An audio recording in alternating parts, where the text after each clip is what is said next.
Започнаа градежните работи предвидени во рамки на третата фаза од реконструкцијата на патниот правец Велеш-Тип.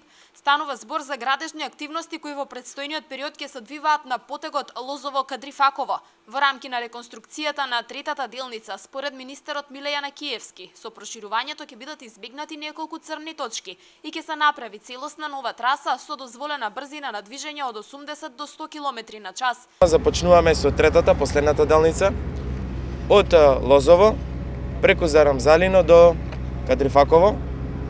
Оваа делница има неколку црни точки.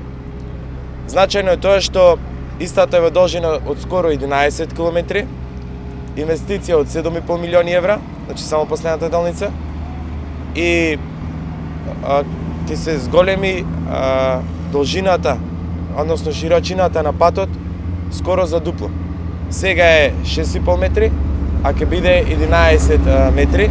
Инвестицијата според Јанакиевски е од исклучително значење за развојот на источниот регион. Првата делница е веќе целосно завршена. На втората до Лозово завршени се земјените работи и во моментов се поставува првиот слој асфалт. Целата оваа инвестиција чини некаде околу 15 милиони евра, средства обезбедени од страна на владата со заем од Европска банка за обнова и развој.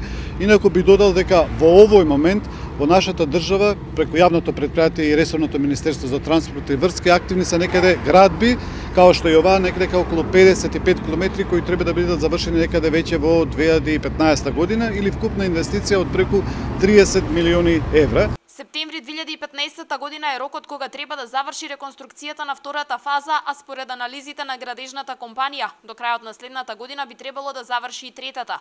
Третата фаза треба да заврши до крајот на годината. Имаме ветување од градежната компанија Гранит, која е една од посолените компании, дека до крајот на годината ќе заврши, иако до крајот на наредната година, иако договорот е потпишан на 18 месеци. Значи помеѓу крајот на 2015 и некаде првиот квартал од 2016 година, но доколку е се во ред, доколку имаме поволни временски услови, до крајот на 2015 година би требало овој пат да биде завршен, токму онака како што ветивме и во изборната програма. Јанакиевски најави дека во ноември треба да се обезбедат средства за изградба на патот од Штип до Кочани, кој веќе е во финална фаза на проектирање, а треба да започне со изградба идната година.